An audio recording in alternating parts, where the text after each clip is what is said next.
Hey, my friends. So good to see everybody. I hope things are good in your world. I had the opportunity to talk to a buddy of mine. Our paths cross once every, I don't know, 5 years. It's Brian Dalton, Mr. Deity himself. I don't know if I should call you Mr. Deity anymore because are you not doing a lot of those videos these days, or what's the story on Um, that? yeah, if I can do one as though it's a press conference, which is the last one that I did, I'm good. Or, I'm probably going to go find other people just to do an episode here and there with. But all of the cast is busy or gone, or they're all out on their own now. Yeah, So I don't the really have, little kids have left the nest they and have you're they've back. all grown up and gone away. Tell me about, first of all, I've got to play my cards up front. Brian was kind enough to write the foreword to Sacred Cows, and he's a guy who's, I've always been amazed by the level of the quality of what you do. When I got into this game 10 years ago, there was a real quality discrepancy, and that has largely been solved, somewhat Right. by technology and somewhat by education. People have gotten better at shooting their stuff. Right. But I mean, you came along at a time when, man, we really needed to raise the quality bar, and your stuff looked amazing. This is no accident. You do this professionally, right? Tell me the story. Yeah, well, I made a movie in 2002, and that went pretty well. But we were encouraged to remake it, and we started Deity because we just couldn't get any money to remake the film, and we wanted to maybe make a little bit of a name for ourselves, so maybe someone would finally give us money. And we started doing these Deity shows, and it just took off. But I had I was Jimbo, and I were the guy who plays Larry.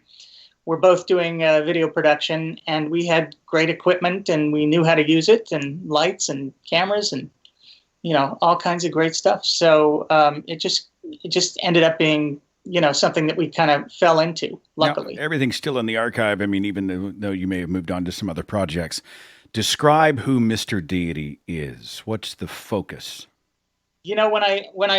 About halfway into the season, the first season, I had to really kind of like do kind of a who is this guy? And basically, he's an indie film producer. That's what I came up with. He's a guy who can't get enough funding to do the project that he wants to do, so he has to cut corners in every way, and has therefore made this crap universe with bad good to evil ratios. No other sentient being in the multiverse would be allowed to do this, but he went rogue and did it on his own. And we have a whole season that's just backstory, which actually killed me because no one ever had to watch the episodes sequentially. And that's the only season where you can't just watch one, and you have to watch them in a row. It's a whole backstory of the Mr. Deity character. It was my prequel, if you will, and no one wanted to do that. So I can't begin to tell you how many people I lost during that season. Not a great So idea. it was like a sequential thing. Like if I missed episode 3 and 4 and picked up five Yeah, and six, I'm lost. Is that what you're saying? yeah. They kind of all related to each other, and you had to go sequentially through. And I think it was 22 episodes, so it really required some effort on people's part, and no one wanted to do But you're that. So God. Like Mr. Deity is God. he's God with a small g. He's not the God. He's a God. All right. So did you Very. are you responsible for creation, your version of God, or what? Yeah. Yes, I'm responsible for creation, but I didn't create everything. Energy and matter already existed. Mr. Deity came out of the void because he was bored to death. He decided to turn off his all knowingness because it ruined things like birthday parties and the endings of M. Night Shyamalan movies. Even the good one, as we say in one of the episodes. You know Uh, what's coming. It just sort of takes all the juice right out of living, doesn't it? It just yes, it does. no It does. surprises.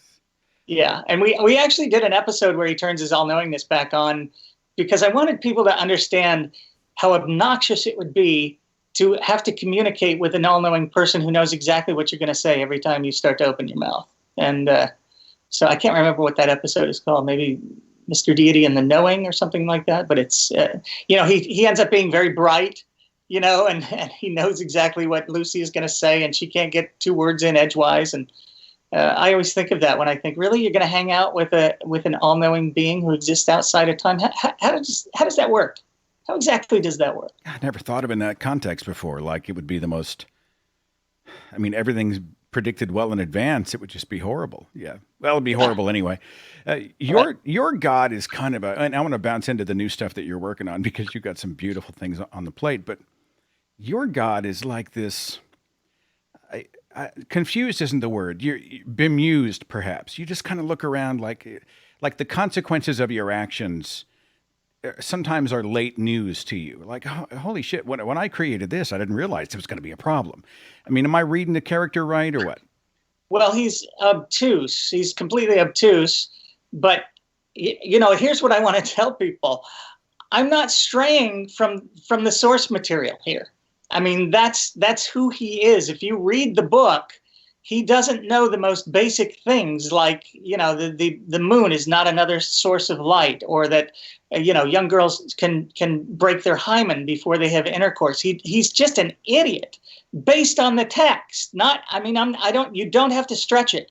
He's just a complete immoral idiot. That's who the God of the Bible is. So that's who I play him as. I play him as the real thing.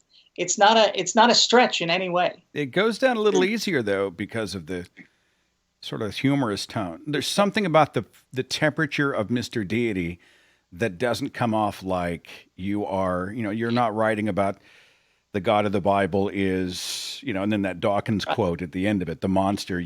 I don't know, Yeah. you lace it with sugar, so to speak. Well, he is lovable still. I play him so that you don't hate him. You look at, and anyone in our real lives who I mean, Borat is the perfect example, right? Borat comes here and he talks to people, and people just give him the benefit of the doubt because they know, well, he's from another country. He doesn't understand our ways. His culture is different, and they'll just let him get away with all kinds of stuff because he's basically lovable. He's not trying to be a dick, though he is. But they give, everybody gives him the benefit of the doubt. That's basically the Mr. Deity character is, yeah, he's a jerk and he's insensitive, but he's got all this power, so you don't want to piss him off. And, you just want to keep him doing as little damage as he possibly can. And that's what Lucy and Larry try to do. Jesus is just kind of, I always thought of the show as, Larry is the heart of the show. Lucy is the brains. And Jesus is the body because he's gorgeous, and Mr. Deity is just kind of there for to make things happen, but he is an idiot. But again, not really any different from the source material. Yeah. I love the fact that you do link directly to the verses of the Old and New Testament. It's awesome. So, that's what I know you from. That's what a lot of people have been introduced to you through. That's why I wanted to go back and talk about Mr. Deity, even though you're focused on other things. But right then after that, it's probably the angriest I've ever seen you. I caught a video that you had done right after Charlie Hebdo in regard to the Pope. Yeah. You want to, maybe you can set it up better than I can. All I know is that you were pissed because the Pope had been deferential when it came to free speech and we should expect a response kind of thing, and you just I've never seen that level of pissed offedness. So you tell me about it. I woke up that morning, I read his comments, and if I could have just beaten the shit out of him, I would have. I mean, explain the comments in your own words. Well, the comments were basically, if someone says something bad about my mother, I'm going to physically assault them, and you have the right to do that. And, people need to watch what they say. And to which I said, fuck you, asshole. That's just not the way things work in a free society. And I thought it was outrageous. I've never been so upset by anything. I literally wrote that piece in 20 minutes and then shot it. I mean, I was livid, and I wanted to get it up ASAP, and I don't think I've ever been as upset. I got almost as close when one of the Mormon leaders told people that they should not love people that they should not love, or I can't remember the phrasing. It was awful too. But these people are just, God, there's nothing worse than people thinking that they know the mind of God. There really is nothing worse on the planet. And you're an authority. I mean, you can address these challenges. It's true. Yes. Let's talk about, I mean, not just Charlie Hebdo, but blasphemy, right? Blasphemy is a victimless crime. Right. Ridicule Right. is a great way to lampoon the powerful, to draw a circle around many of the problems. I'm not a fan of ridicule one-on-one, but in the larger picture, it has great Yes. utility.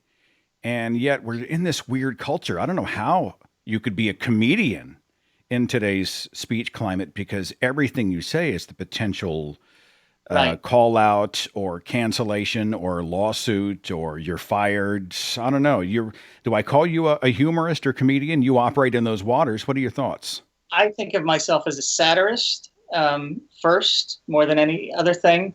And yeah, it is. It is. You gotta stay on the straight and narrow. Now, it's a weird thing because comedy did not used to be like that. You could just say anything and people would just write it off to, well, he's just making a joke. Well, now everything's potentially not a joke. It's a harmful, hurtful thing. And to a certain extent, I understand it, but I do think we've gone over the edge.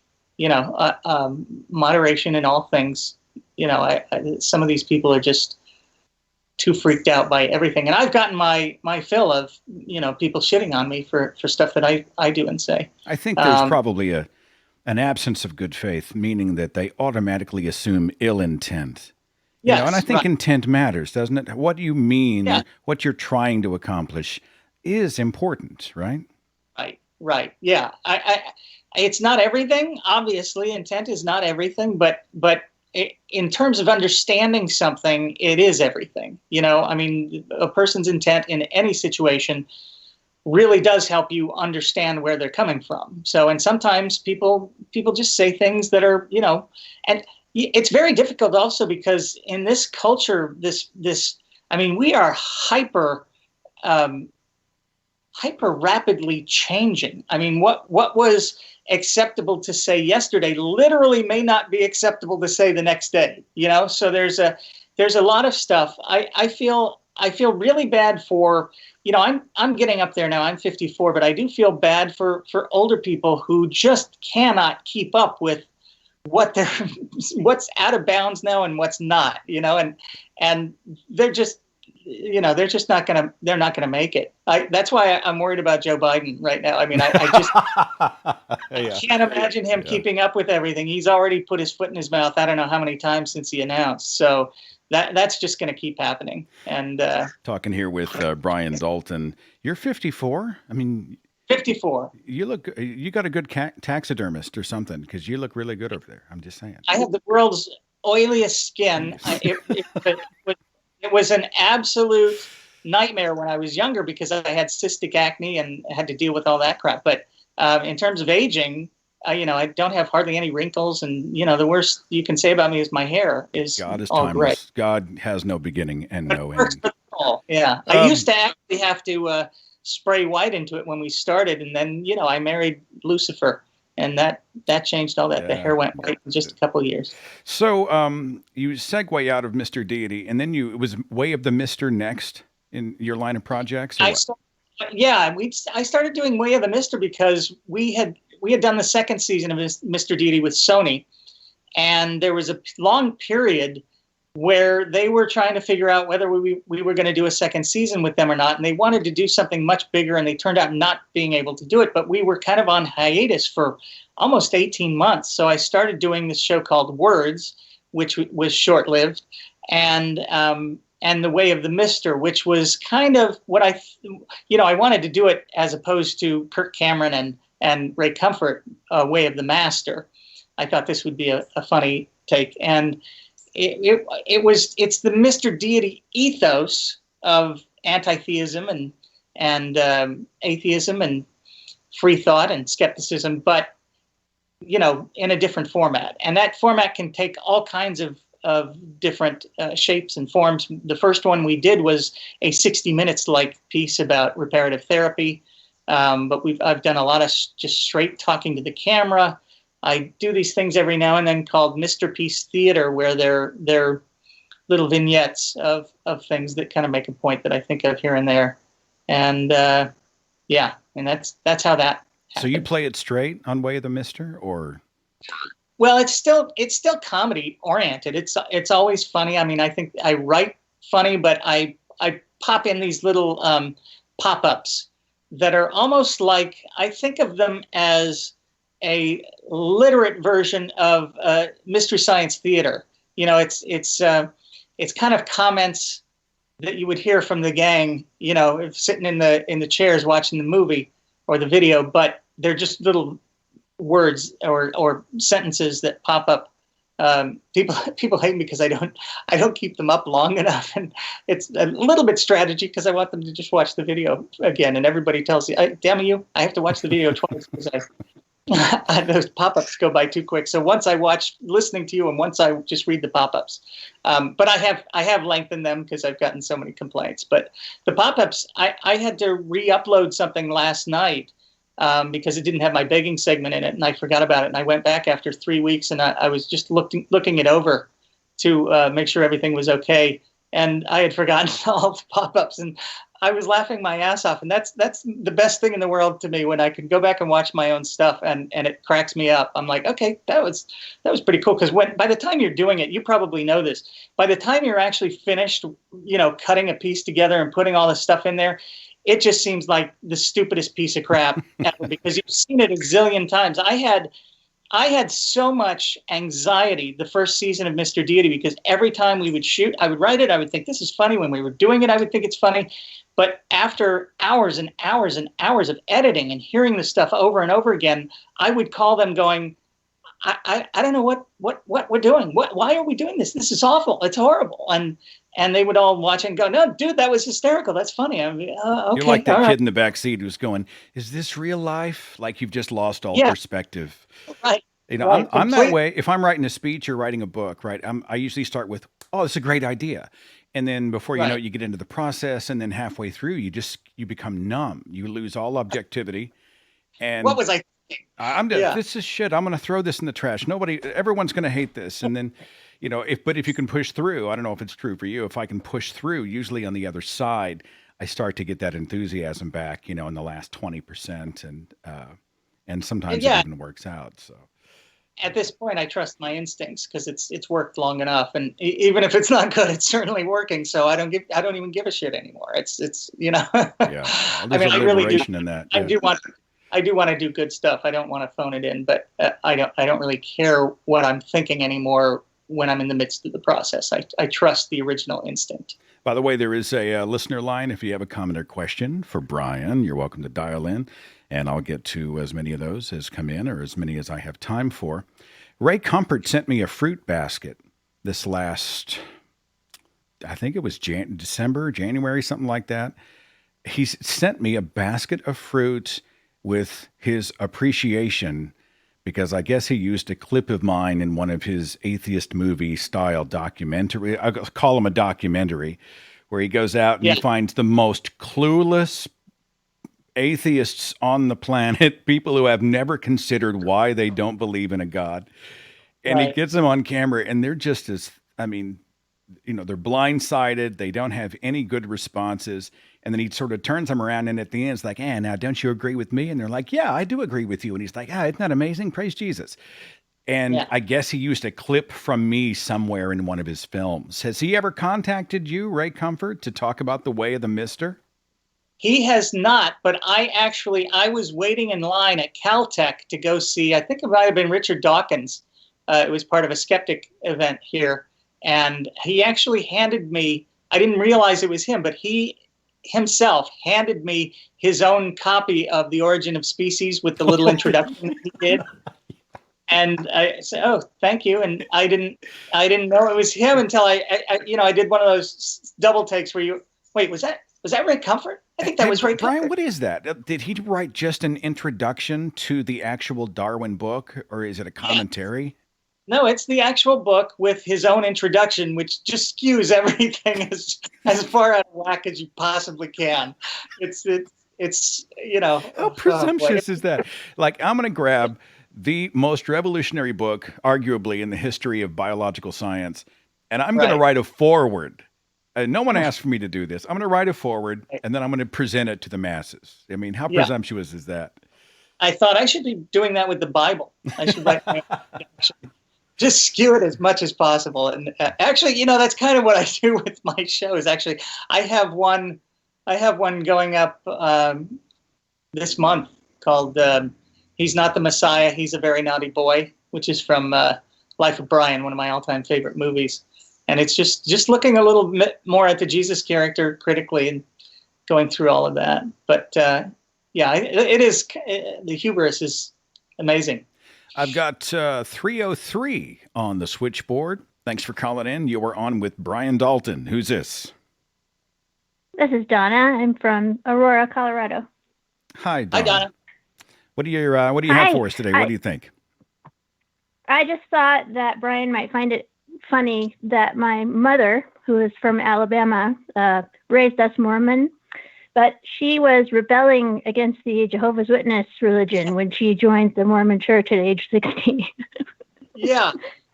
I don't know if that's from the frying pan into the fire or from the fire into the frying pan. Maybe a little of both, just depending on the topic. Did you escape from anything? I mean, what'd you come out of? Oh, my mother raised us Mormon until we were until I was about 12. What changed? And then she was told by some man in the church that she needed to be working on having more kids, and especially boys, because we didn't have any boys in the family. And she was just sort of like, okay, I'm out of here. So it didn't make her lose her faith, but she definitely didn't want to be Mormon anymore. So we left and kind of wandered around. I just kind of thought that would be amusing to you as an ex-Mormon, that this was a rebellion against the JWs. I'm even a little more connected because my dad grew up Catholic, and his family converted to Jehovah's Witnesses after he married my mom, who was Mormon. And then he married my mom to keep peace in the family. He never bought it. And they basically excommunicated him. So I never knew my father's family. I saw my uncle and aunt once at my grandma's funeral. I think I saw my grandma maybe 5 or 6 times over the course of my life from my dad's side. So they're really good at just completely cutting you off. They're better at that than the Mormons are. Oh, yeah. You do that. I still have JW relatives, but they suck at cutting us all off. They're really bad at it. Well, which I'm thankful. Who could cut you off? Who could cast you out? Yeah. Plenty have done so. Well, we love you. But I'm proud to say that my parents are both, I think they're both secret atheists. My mother, I think, will never stop calling herself religious because she's from Alabama and it's part of the culture. And she doesn't feel Southern without it. So why don't you tell her that you were on the radio with God today and see how that goes over, okay?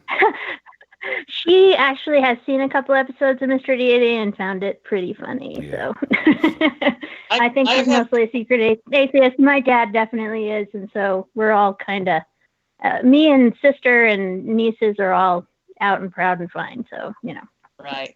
I've only had a couple people cut me off in my life, and usually I've been married to them. So.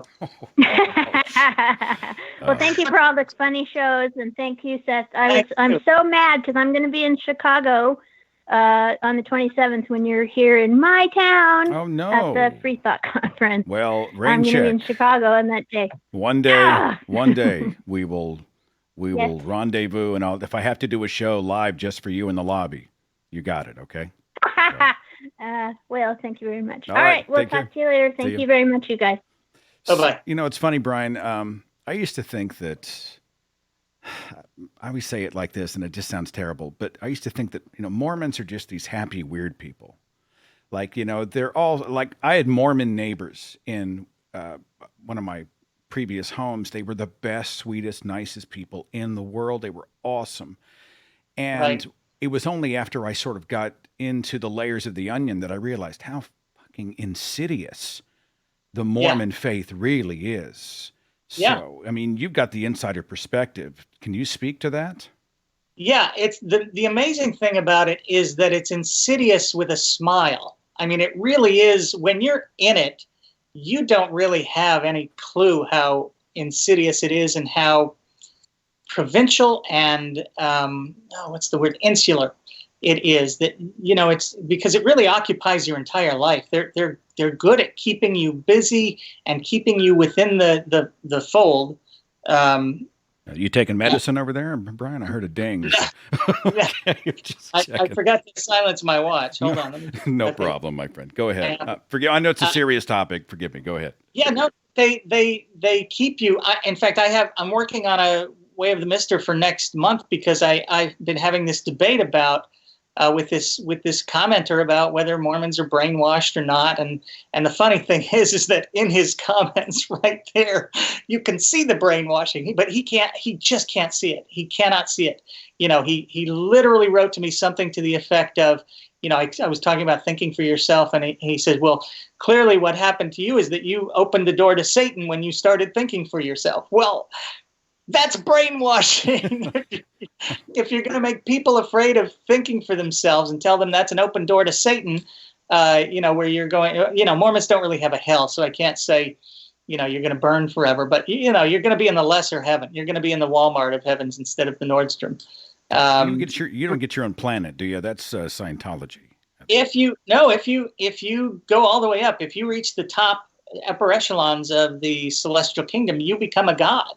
And you get to create your own universe and people which I always, I never thought about when I was there, but I just have to ask Mormons, really, you're going to recreate this mess for more people? Are you freaking kidding me? What I really want to do is watch my own spirit children go down to a place and rape each other and commit genocide. And, I want to see babies die of cancer and, yay, let's do that. Jeez. It's so not thought through at all. Brian Dalton, when you were a Mormon, were you brainwashed? How old were you? Yes, I was. I totally was, because I grew up in it. So, at 3 years old, they have you giving talks in church. I mean, it's really kind of brilliant when you think about it. But you start talking and you start spouting and giving your testimony and all that stuff before you even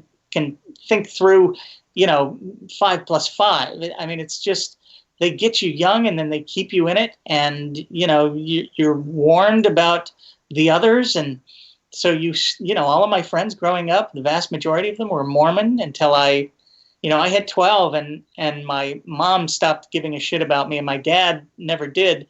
So I was on my own and I kind of went my own way after that. But then I got hooked in later, and then became rabid about Mormonism. I thought I'd absolutely discovered the truth, the whole truth, and nothing but the truth. So I went crazy about it for maybe 5 or 6 years, and then started to slow down, and then finally found my way out after about 10 years. How's that happen? I mean, just what, you opened a book that wasn't the Book of Mormon, or? Well, it was just a slow, it's just little teeny bits, which is why I do what I do, because I know there are little teeny bits here that get you thinking. And, they're not going to make you leave today, but that thought will lead to another thought, and that thought leads to another thought. And then pretty soon you're not so afraid to actually look into things, because you're starting to realize things don't add up here. And, now I'm more interested in knowing the truth than keeping the comfort going, which I think is the real battle in almost all of religion in terms of getting people to think for themselves and get out of it. It's really a battle over, am I going to give up the comfort? Yeah, I had to give myself permission to ask those questions, because you don't feel like you're qualified, right? They tell you are not qualified. Right. So yeah. Jackie in the chat room said something, and I'll just echo her question. She said, have you been to go see the comedy musical, The Book of Mormon, and what are your thoughts? Of course. I've seen it 3 times. I have a benefactor who's really connected to the ex-Mormon community. And every time he'll bring a group of people out here from all over the country, he's well off, to see the Book of Mormon when it's playing here. And they always want Mr. Deity to come along. So I've gotten to see it 3 times for free, which is just the most amazing thing. And every time I see it, I'm just stunned at how good it is. I think I'm not going to enjoy it as much this time. And then I enjoy it even more than I did the last time. It's a masterful piece of work. Awesome. Absolutely Brilliant. I want to talk about Prager FU here in just a second, but first back to the switchboard. I've got 316. Thanks for waiting on me. You're on the Thinking Atheist podcast. What's your name? Hello. This is James Rothcroft of the Force. Hey, James, you're on with Brian Dalton. What do you have for us? Hi, James. I want to say you guys have been such a huge inspiration for me. Oh, thank you. My good friend, Chase, he's a Christian, but he was a huge fan of Christopher Hitchens, even though he didn't discover him until 2014. And I've been trying to smuggle Mr. Deity's video on Christopher Hitchens to him because I found it absolutely hilarious. Explain that to me. I'm sorry. Did you do some stuff on Hitch, Brian? I did kind of a memoriam episode where he's coming up to give me hell, and Mr. Deity is absolutely terrified of having to confront Hitch. And of course, at first he's excited because he thinks he's going to be able to recreate Rear Window now that he's got Hitch and Jimmy Stewart and the princess. But then he realizes, oh no, it's that Hitchens. And is there any kind, what does he want? And he basically, Mr. Deity makes a deal with Hitch. He's gonna at least give him something. He's just absolutely try to give him the boobs. Yeah, he's terrified of Hitch. So who wouldn't be? Well, I mean, good luck with your buddy. I know that it's not easy, but I think Brian's material and material like it's often it's kind of a gateway. Forgive the word, Brian. No. I use it myself. You're right. Okay, good. Because I mean, it's, you're accessible, and I think humor's attractive to people. And I know that, like, if you weren't doing Christianity, let's say you're going after Mormonism, etc. I mean, people in one faith love to laugh at other faiths, right? So right, of course. That's a foot in the door. So the truth is, they don't mind laughing at their own. When I started doing this, I had been with enough religious people, moderate religious people, throughout my years as a religious person, that I knew if you did it well and you didn't cross certain lines, they'd laugh at it too, and they did. I mean, when I was doing this early on, I would say 40% of my email I got was from believers who said, I don't necessarily agree with your point of view, but I like that it's about something that I know about, and it makes me laugh, and it's very funny. So it's hard to be pissed at something that you're laughing at, and laughing is involuntary. So it's, you make people laugh. So it gets in there, whether you want it to or not. Anything else, my friend? Oh, yes. I've been working on a movie script. Well, that's true. I have been. And it's been focused around trying to teach people fallacies through witty humor like you guys done. I was a real huge fan also of Christopher Hitchens, how he worded his things. And basically... Well, best of luck with the project, my friend, and I hope all the pieces come together for you. Yeah. Oh, thank you. I wish you guys well. All right, take it easy. Thanks. So, Dennis Prager is conservative evangelical radio host and pundit, and he is the founder of PragerU, or Prager University. Yeah. I find great utility in PragerU in the sense that it provides me a case study in how to argue about your faith in the most wrong way humanly possible. Every time I see them attack any one of these arguments, whether it be about science or ethics and morality or purpose or any of these other things, I love the fact that they're experts on atheists and what we think. Every time they jump into those waters, they just get it wrong, and I find myself shaking my head. So from that platform, let me ask you about Prager FU. Yeah, so I started doing Prager FU, which, by the way, I always find it funny. Some people get mad at me saying, you had to get vulgar with it, but they're not really thinking that if it were Prager fuck you, it would be FY instead of FU. I like that it sounds like FU, but originally my thinking was fake university, or, I don't know if that's true or not, but that's what I came to understand. Yeah, people don't know this, but I used to work with and for Dennis Prager back in the late 80s and early 90s, and we were very good friends. We played racquetball together probably 2 or 3 times a week. I was over to his house for Shabbat dinners all the time. And I had an office that was actually part of his office. He paid my rent, and I produced his newsletter. And then I did my own stuff for other people. I was doing graphic design at the time. And we worked together for years, and we were good friends until 2007, when he did something which I can't talk about, but it was just outrageous to someone that I knew and loved, and he was the schmuck of the world, and I was not going to have anything to do with him after that point. So and, I got to play devil's advocate, right? I mean, come on, Brian, this is personal. You're just trying to screw the guy who screwed your friend, kind of thing, I mean, metaphorically speaking, right? This is the irony is that he was really breaking one of his own. He loves the 10 Commandments, and there's one of the big 10 in there that he really tolerated from a mutual friend, and really hurt another mutual friend because of it. And then he just gave this person sucker, and well, I'm not.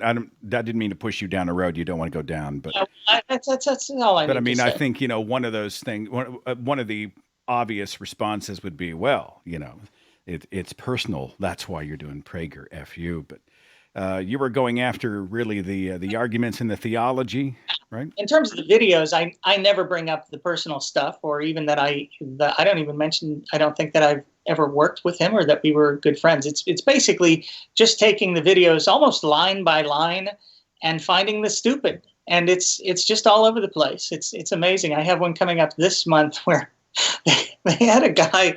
I don't even know how you do this stuff with a straight face.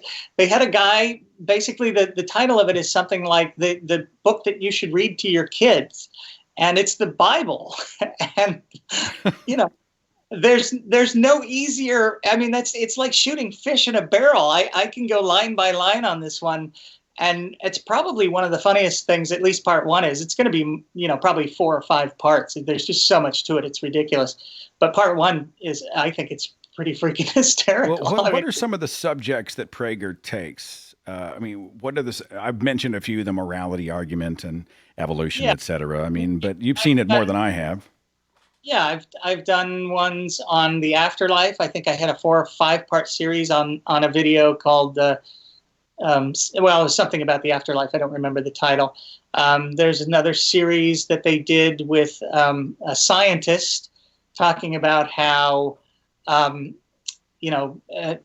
atheists are every bit as faith motivated because of the multiverse. That the multiverse is just pure faith as a believer, and it's just silly. And he was so disingenuous about science and scientists and how we don't believe things the way you believe a religious tenet. It's a provisional thing, and you're thinking, well, that sounds good for now, but I'm not going to believe it or give my provisional assent until the science is in. And everyone knows that the science isn't in on the multiverse or whatever. So it was disingenuous, but they've done meaning and suffering and theodicy and all of that kind of stuff. So I just go through, and I generally pick out the religious ones, mostly because people seem to hate it. I started a political show during the 2016 campaign because I felt I had to say something, and it's called Mr. D Goes to Washington, and people are not fond of hearing my political views. So I generally I still do that for my patrons. A lot of times I don't even release the video on YouTube because so many people are annoyed by my political views, which is strange because I really did think we were a little bit more coalescing, on politics, free thinkers and atheists and skeptics, and we're really not. It is like herding cats. It's absolutely like herding cats. We're just all over the place on every other topic. We all agree that this God thing is bullshit, but after that, it's every man for himself. So it's hard too, I think, because there's such a bleed over with religion and politics. In many ways, Yes, it's impossible not to, if we're going to be true to humanist values and to speak against the pseudoscience, the anti-science, the assault on human rights, etc. I mean, right. you've got to address the elephant in the room, the big orange elephant in the room. And you see, I mean, I would say most of the people on my page they're progressives in the way that they have liberal values. Yeah. But, it's almost impossible to mention a political opinion without watching the seas part. And then before you know it, people are throwing grenades at each other. Right, right. I'm. Yeah, it's interesting because, yeah, my politics are absolutely informed by my humanism, which came via my atheism, um, and I don't understand when there's one party who is clearly anti-science, how that's not, a big factor in people's thinking. But people have. It's another area where people have. I think there are a few key insights, which if you have them, they almost compel you into the point of view that I have. One of them is that the role of luck in life. I believe that luck is the guiding force of the universe. When I started doing Mr. Deity, this is not the pendant I used to wear because it broke, but I had a pendant that said luck in English and Chinese on that I wore all the time. And in episode 2 of season 2, I think Mr. Deity says luck is the guiding force of the universe. And I truly, truly believe that. And once you do believe that and you realize how deep that goes, and I have a dear friend who teaches cognitive science down here at Cal State Long Beach. And she says there's really only one piece of luck that matters, and that is, are you born with the wherewithal to handle whatever is going to come at you in life? And that's really it. It's one thing, and it's largely in things that you have no control over. Your genes, your parents, your economic situation. That we're just born into this mess of possibility and probability and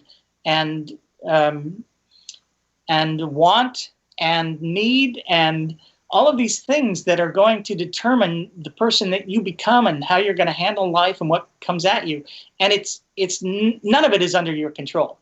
And I think once people understand that and how the mind really works, I mean, cognitive science is huge for me. I want to push David Eagleman's Incognito as much as I can. I think that book is a masterpiece of it's a great little primer of neuroscience. It's 3 or maybe 6 years old now, but it's still amazing. But once you understand how we're not in charge of who we are like we think we are, and to the extent that we think we are, we're not looking at all the stuff that's gone on before that's rewired your brain or the wiring that was there initially that makes you the person that you are.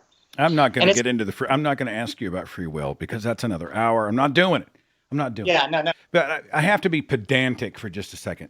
Because Right. I know there are going to Right. be some people in the comment sections who got hung up on the word luck. You're not talking like an agency, like Lady Luck, like luck was in your favor. You're talking about chance and those types of things. Yes, it's the basic, situations. People talk about, well, if you make the right choices, well, and work hard. Those are my two favorite. Well, if you make the right choices and work hard, well, some people don't have any choices. They have no choices. And some people, no matter how hard they work, it's not going to pay off for them. I mean, this is the extreme example, but if you were a slave in 19th century America, it didn't matter how hard you worked or what choices you made. You're just fucked. So you have to realize that still happens, not in such an obvious way, but there are things that we either have or have acquired or haven't acquired that it's all the difference in the world in terms of how things happen to us. And on other extremes, we know of things like where normal people start getting into kiddie porn, and then they get arrested and they go to jail, and they have some medical condition where they find out that there's a tumor in their brain, and then they take the tumor out and they're no longer interested in kiddie porn. I mean, there's so many things that we don't understand right now. And my focus is in just trying to I think we spend a lot of money politically curing things instead of preventing them. And I think that's one of my big things politically is let's just prevent this crap from, but then you have to make an investment. You have to make an upfront investment. And people don't like to make the upfront investment. They'd rather, see if everything goes to shit. And if it goes to shit, we'll fix it later. I call it swatting at the symptoms, right? I mean, they want to put out the immediate threat, but if the root problem remains unaddressed, and yet in the Twitterverse, I mean, you cannot address things like this in 280 characters. It's just impossible. Right. And yet people want to be spoon-fed the easy answer, the binary answer, the A, B, yes, no, black, white. Good, evil answer that will clean up the world, and the world is a messy, messy place. So that's tough. I don't know why I felt the need to tack something onto your answer there. I was just like, you got me riled up. I was like, yes, preach on, Brian. Let's end philosophical, man. Let's talk about you and your life. You doing all right? You got any optimism about the years ahead? Because it is messy out there. What do you think?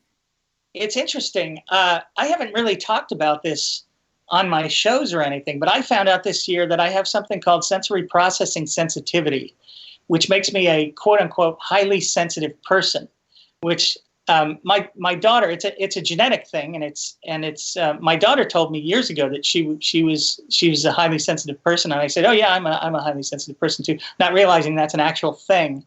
And finally, my doctor and both my doctor and my therapist said, "Yeah, you're a highly, you do a little self-test, which has been peer reviewed and everything, and you find out, oh my God, I'm learning stuff about myself now at 54 that's just kind of freaking me out. Still, I'm still having to look back and see how this thing has really affected my life. But we literally have 20% of us literally have a different nervous system, and it affects our emotions and literally like our feelings, how we touch and taste and see and smell, and all kinds of weird things that really, now looking back on my life, it all makes sense. I just thought I was a really weird person, and I guess I am. I'm very different from 80% of the population in many ways, but it makes sense now, and it's kind of empowered me. So I've written a script. I want to get back into movie making, and I have a number of scripts that I would really like to make, but there's no way I can make them without a lot of money. So I wrote a script that we can make on our own, and we're hopefully gonna start shooting that this year with Jesse Jesus, the guy who plays Jesse Jesus in our show, Sean Douglas, and Scott Clifton, who, if you're YouTube people, you may know him as Theoretical Bullshit. He was in a video I made called The Born Again Identity, and he was amazing. Amy, who plays Lucifer on the show, I think she's going to be in it, and my stepdaughter, who's crazy talented. And it's a small little film that I wrote specifically so that we can make it with a very little budget. We're going to try to crowdsource it and see how that goes. But we can make it out for almost nothing. And it's, Scott read it the other week and wrote me back, dude, this is brilliant, and he loves it. And so I take great pride in that, because he's just such a sharp guy. He's so smart. And such a great actor. I refuse to be on I try not to be photographed too close to him, because he looks like he was chiseled out of marble. Well, I have to stand next to Sean Douglas when we do our episodes. It's just infuriating. Luck was not on my side. I'm just saying. Yeah, I look like Bob Saget. You know what I'm saying, Brian? You do look a little like Bob Saget. Oh God, no! Don't say it. How do people find your work? I know that you got your finger in a lot of pies, but is there a hub, a website? Where do people go? Well, on YouTube, it's Mr. Deity, MisterDeity, and the only other place I would encourage people to go is to my Patreon account, which is patreon.com, Mr. Deity, capital MrDeity. So that's how you can see my stuff and reach me. And I keep everything free. That's why I love my patrons. I don't want to make it a pay thing. I don't want to put a paywall up. I like people to have the resources of the shows.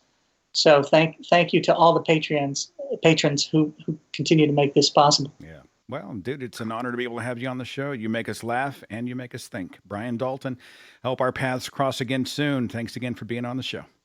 Thank you so much.